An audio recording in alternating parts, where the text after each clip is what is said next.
Ladies and Germans, how you all doing? This is Conalwork. This is Rangru. Hello, hello, hello. And folks, we promised you a new map, and today we deliver on that new map. We are on Kortritsa today. We'll talk a little bit about that map in just a moment, and it's Redstorm 44, so we got ourselves some very, very different gameplay. Frank, who's on the left? Who's on the right? What's going on? On the left-hand side in the blue, we have ourselves Rommel playing as the first Romanian Cavalry Division, and on the right-hand side in red, we have Dimitri playing as the Knife Platinskaya Strelokhi.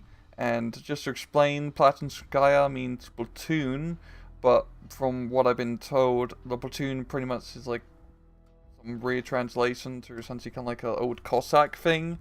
So they're Cossack division essentially, just with platoon instead of Cossack. Yeah, I think platoon is kind of like the Cossack kind of like troop designation, as you would pretty be much like a Western. Okay. Something along those lines. But Kortritsa over here, so we're looking at this map, and this map is, I'm not going to say perfectly balanced, but we do definitely see a little more of a mirroring kind of setup, at least from the flag perspective. Tell us a little more about it, sir.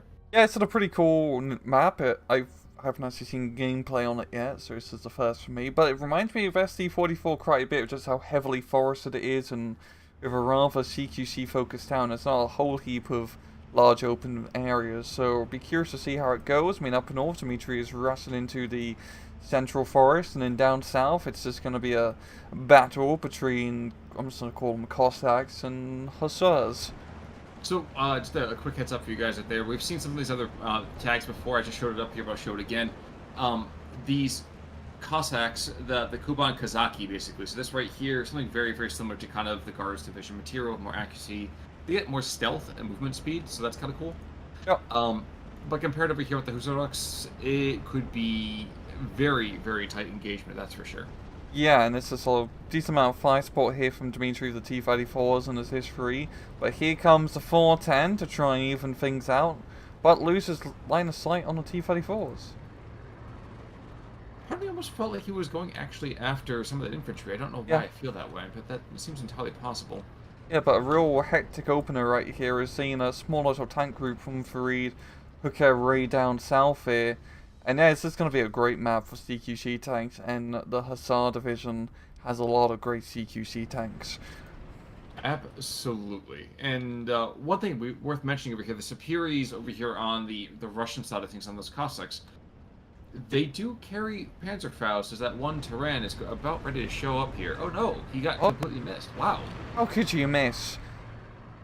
Yeah, How could you miss?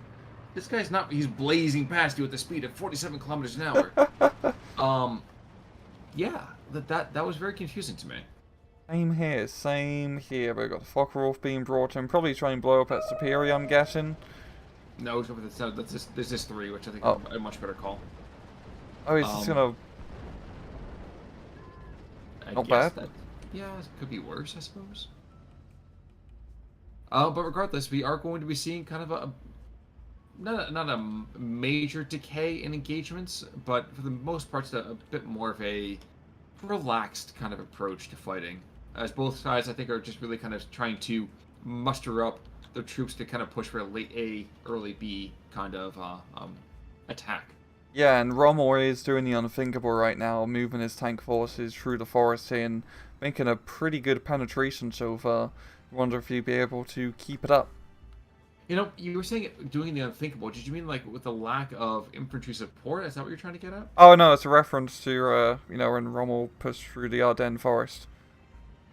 Yeah, You didn't pick it up, Khan. I didn't pick it up. You're absolutely right. I think it's just because to me at this point, I think I've just finished a reread of Blitzkrieg, and yes, he went through the forest. Yes, so on and so forth. But you start learning that the myth of the man is very, very different than the historical occasion. Dude, if Rommel stayed alive, they could have run the war. If he was in charge of the Eastern Front, they would have run the war in like 6 months, just saying. Yeah, well, Harry Turtledove says that if you gave AK-47s to Robert E. Lee, the Civil War's over in like 6 months too, but I'm pretty sure I stopped caring about that particular counterfactual. We are going to see a 40 mil is engaging a T-34-76, kills the loader. This is still the occasion where you cannot replace those crew members, so that's going to be a permanent mouse over there to that reload speed. And it's Oh. 12-12 in the meantime. Yeah, it's a really interesting just deployment from both sides in the first 5 minutes. We're just seeing forces all over the place, good amount of air power, and really Rommel just has a really good opener, or just potential for, capturing some rather important flags if he keeps his forest push up and running. But down south, Dimitri is flanking along the southern flank of this map. It's actually quite interesting, like, the southern area of this map, there's not really a whole lot of flags to fight over. It's a lot of just kind of empty forest space. It's empty forest space, yes. But if you can sneak in the right kind of troops, you can cut a major supply line. And even if you go and have a Panzerfaust or two, or use this bazooka mayhaps that these Razvedkas have down here, that's more than enough to justify that kind of, immediately wasted troops for a much bigger payoff later on. Yeah. And up north, we're seeing, things are actually kind of quiet up north. We're seeing that T-34 pushing through, and do you use the solace of anti-tank grenades? No, they don't, so they can have a rather fun time. By fun, I mean terrible. I was going to say, you and I have very different definitions of fun, but hey, you play Tomb King, so what do I know? Now, there is a cheeky flag steal over here from this DP squad. Oh, just yeah. at the same time that this T-34 Razvedka isn't quite able to be seen by anybody with, an actual anti-tank weapon. But regardless, it means that we are seeing a little bit more and more bleed over here from Farid Rommel, which is, I'm not going to say a shame, because that implies that I actually have a vested interest in who kills, other than the fact that people just die in general.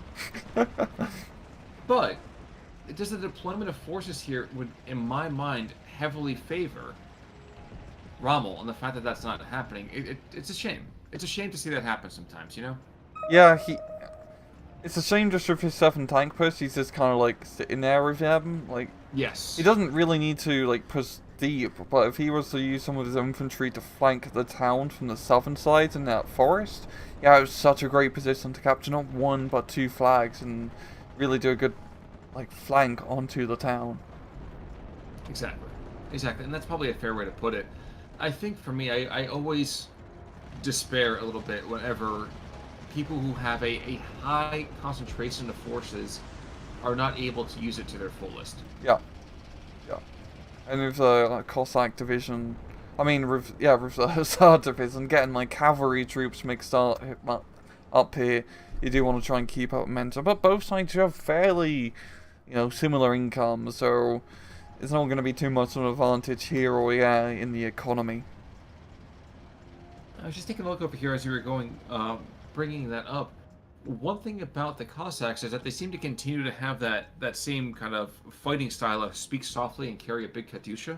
Mm-hmm. Of course, we're not going to see those potentially over here until B and then C, but I'm noticing a high proportion of self-propelled guns with also a huge amount of Su-76s available to them. Yeah, really good fire support available to him, and I also have some T-30-45s, which does give him some pretty good anti-tank capabilities, which is always quite needed. But Farid right now is just doing a great push in the center, using the Hussarooks to slowly make his way through. All the Russian infantry are hold firing, and usually Razzia is a good idea. Those are his command troops. It's probably good if his command troops were to command a little bit more towards the rear right now. No. It is not one step backward for the men or the officers, which who are not men at all, of course. But but we are going to see these superior combatis. These guys are going to go down fairly quickly. And I just want to check, is that the only combat officer? No, there's a potential second one as well. Which is good. Which is good, because you always have to have your Colonel Commissar on the front lines, and then after Gaunt dies, we have to have Major Ron take over, so that makes sense. Mm-hmm. Yeah, and just looking at how things are developing, I don't feel like this combat is going to be living in this road for too much longer here. Yeah, Dimitri really needs to get some reinforcements, and there we go, he's got 2 T-34s and some infantry being brought in to try and shore up the center. Teensy bit too late, though. Yeah. Teensy bit too late. Of course, I say that, and there is an anti-tank gun to the south, really to the west of the town, but not in any real position to stop those T-34s. So maybe with that, along with the PE-3 coming in, this attack is going to be at least moderately slowed, if not entirely stopped. Yeah, it's just enough to Yeah, I think this is three are typically, real champ here, suppressing a lot of these infantry squads, and same thing with that bombing run. This could be enough to just give Dimitri the time for the tank reinforcements that are coming up. Unfortunately for him, he still has not been able to secure his own backline to see Hussar Arkansas down here to the south. And potentially, if he moves a little bit further to the east, I can't help but wonder if he can pick up another cheeky flag or two. Yeah. It's definitely a possibility. The southern side does give you a lot of opportunities to be cheeky. As Rasheen of the Plastun Radevka unit, he's going to get right in the road and... Forgive me, I was thinking about the ME-410. He had the potential to absolutely pound those approaching T-34s. Don't quite end up getting that final kill here.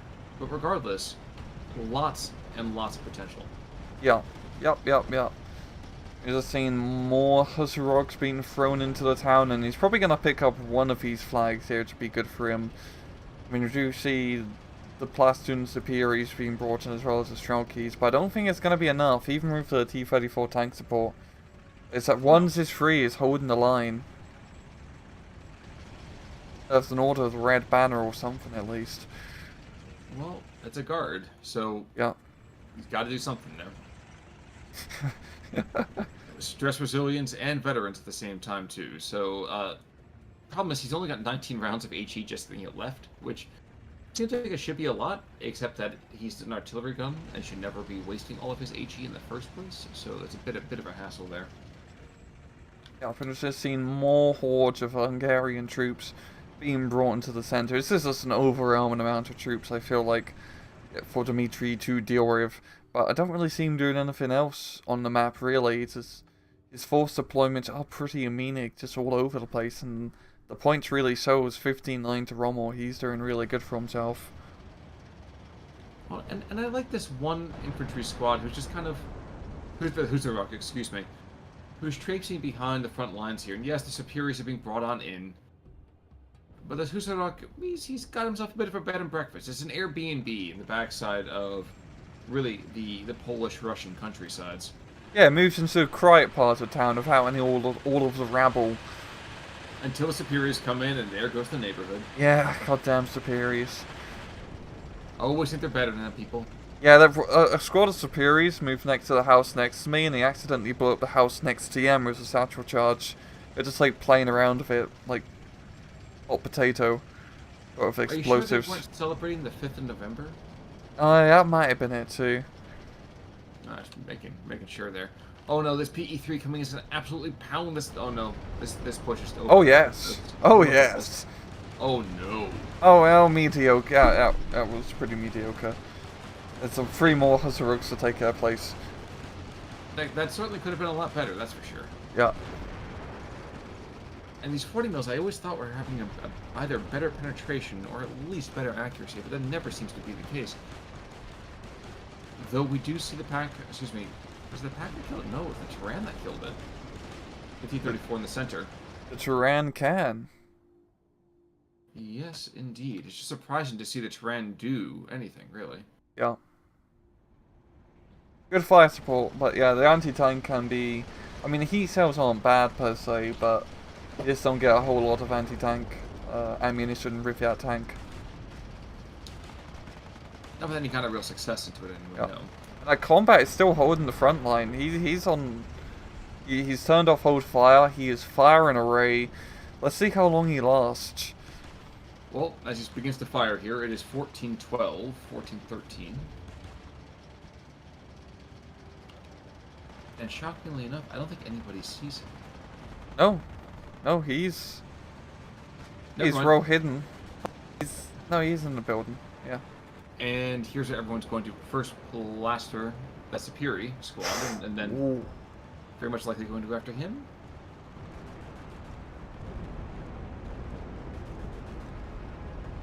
Damn, that was a nasty, nasty bomb and run. And that's going to cost the Russian Air Force, though, intensely. I think a sacrifice may be worth it as the infantry coming in just in the nick of time to relieve the commandant. But a full third of the Russian Air Force just died. A full third. And the commandant is dead anyway. It doesn't seem to... Oh no, he got Oh, hit he's away. running Wow. away.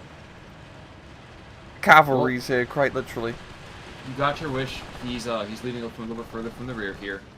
But even in defeat, that attack still allows machine guns to get further and further close, to the front lines here. And I can't help but wonder if that's a good idea to kind of use it as a fire base against the northern portion of that town. Yeah. Taking a quick look to the north, people are still shaking hands. Take a look to the south, people are still shaking hands. And there's a M3A1 who's going to engage this Hussar down here with, oodles and oodles of rifles and a bunch of satchel charges.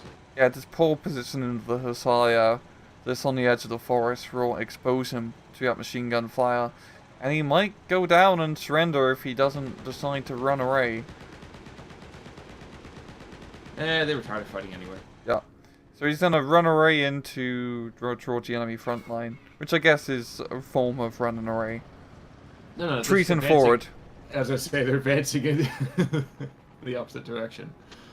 Literally this time. We are going to see that one of the Terrans is nearly out of machine gun ammo, which is quite uncommon, I have to say. What was that, 1,800 rounds? Yeah, 2,000 rounds of ammo. Holy moly, yeah, that's quite impressive.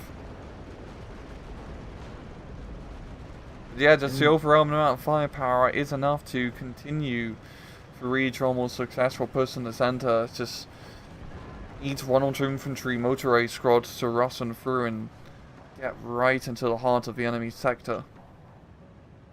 Well, that seems to be one thing that severely hampers the Cossacks, is that they don't have lots and lots of anti-tank on their infantry itself.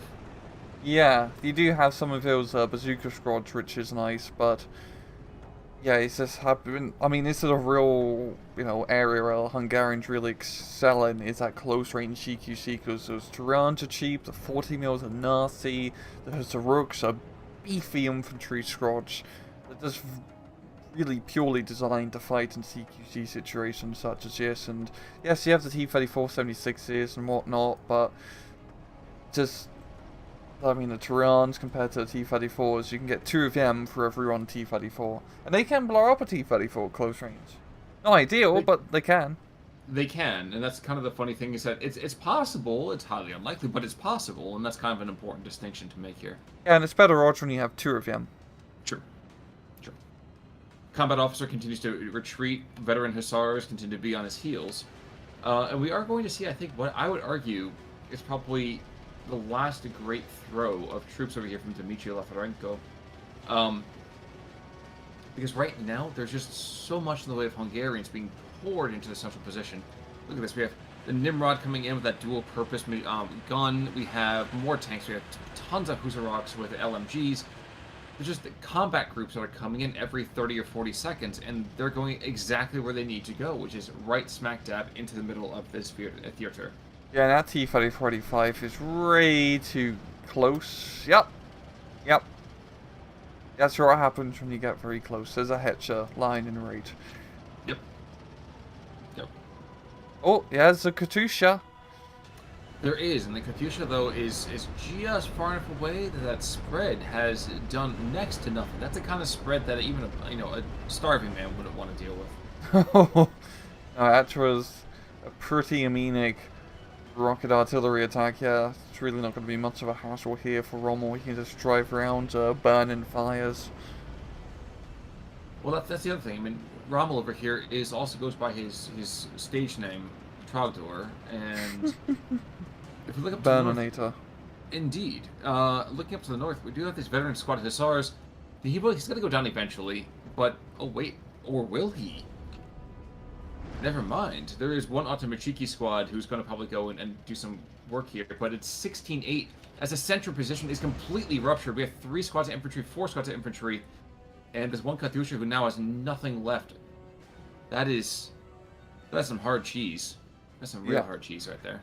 Really needs a supply truck to come in and get up and running again, but yeah, this is really not looking good for Dimitri in the center. This is a pretty big collapse, and this is a whole heap of angry Hungarians still willing to come in And there's not really, I mean, on this map, there's not really too much you can do down south. It's, for the main angles of attack, it's all just about the center and the north, and, I mean, it does have that one flag up north, but there's not really much else you can do once you capture the northern side. It's pretty hard to push out with just so much open ground. But, you know, I'm on the horns of a dilemma here. I like that the map here continues to be a little bit more balanced. As I say, this is, of course, another combat group of Hungarians gets brought on into a couple of tanks on the other side here. Does it bother you at all that this map tells you exactly how it wants you to play it? What do you mean? So look to the central position. You said to yourself the main lines of attack here are very much screaming, you will have to fight over this crossroads. You will have to fight through this town right here.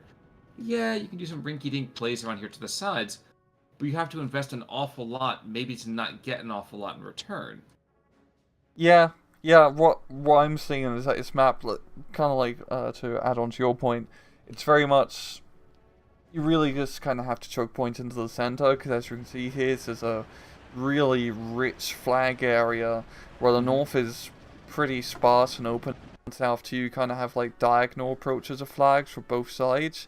And the infrastructure isn't great for doing actual pushes through the forest. You're just going to be doing small infantry stuff here. Yeah, we are seeing actually a bit of a push here.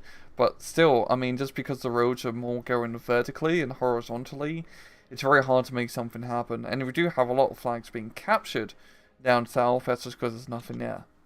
And they can be easily retaken. They can be easily retaken, yes, but the reinforcement path to get there is a little bit janky. Yeah.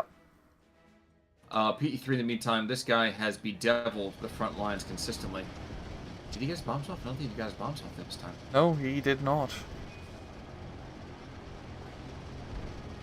And with that kind of in mind, do you want to consider taking this to a ×2, perhaps at 2225? Yeah, sounds good. Alright, folks, I'm still going to be a ×2 here. And you can see right now it is 18-6, so it's not to take away anything from Dimitri. This is still a new map, and while the map is kind of telling you how to play it, I kind of definitely commend him for trying to take a new division as well into a new map and trying to kind of go against what it was telling him. Yeah, he just did not trade efficiently in that central town position, and I mean this is just pure Hungarian. It's just what they do really well. It's like I keep saying in the cast, they are fantastic at the CQC. Those Terrans are only really good at close quarters. Once they get into open ground engagements, they are pretty much well, they're not too bad, but they're still not great. And they're Well, they're also dirt cheap. Like, let's not forget that part. They are pretty dirt cheap. It's just about good maneuver, yeah. And yeah, just Hussar and Terrans are a deadly combo. Yes, indeed. The one thing I honestly wish I could really do with them is I'd love to give them maybe just a card or two of heavier tanks and maybe just a card or two of heavier, more prolific anti-tank weaponry as well. Yeah, that definitely probably could have brought out more Cis-3s, and honestly, the Su-76s would have been like a pretty good counter to all the Terrans. You really should have used those. Yes. Those would have been a very good unit to spam in the town. They can really give the Terrans a run for their money, and they're also pretty cheap. Not as cheap, but they're a little bit more multi-purpose. Well, the cheapness is good. To me, it was just the fact of having... If you lose one of those, it doesn't hurt you quite as badly as if you lose some of these T-34s. Yeah. And yeah, he's throwing T-3045s into a CQC town. But he's not fighting heavy tanks. That's just a bad play from Dimitri, to be blunt. And that bluntness is okay. I think, again, we keep saying it, new map, newer division for this. Really, really interesting, nifty division, at least from the Red Storm perspective with it as well. It'll be interesting to see what people tend to do with it in the long run as we go further and further along here. But as the last seconds tick down, well played over here to Rommel. Yeah, well done, sir. Really took advantage of his division. I'm gonna guess KD's gonna be 1500. That's definitely deserved. And looking at the kills, like Devka did decent, and that's really it. On the opposite side, 410, 3 kills. There's one Baitor over here. Oh my gosh. Oh my 1, Jeez. 2, 3, 4, 5, 6, 7, 8, 9, 10. And a Tyran, 1, 2, 3, 4, 5, 6 kills. I mean, one Focke Wolf, 3 kills. The 40 mil on the ground, another 2 kills. It was not a good day to be in the Soviet Air Force. I mean, that was what, 6 of 9 planes within 3 different people? Yeah, That was that was an extremely efficient use of anti-aircraft firepower. But well done. Sincerely well done. Both players, I think, had a really good week this week. But I think the right player won this match. Yeah, just Hungarians are really damn good in those forest and EQC fights. You really just need to use a lot of artillery to blow them up to Kingdom Come. Yep. Yep. But regardless, as always, we actually appreciate the fact to Mr. Crisps for going and updating this mod to kind of take into account all the changes that have gone on. And guys, we always love seeing Red Storm stuff from you guys as well. So if you have something you think we might like, send it to us, and we'll go from there. Any final thoughts, sir? No. Well, folks, in that case, then it's time for us to dip out and retreat in our own direction as well. Until next time, I'm Conalwork. I'm Rangru, take it easy.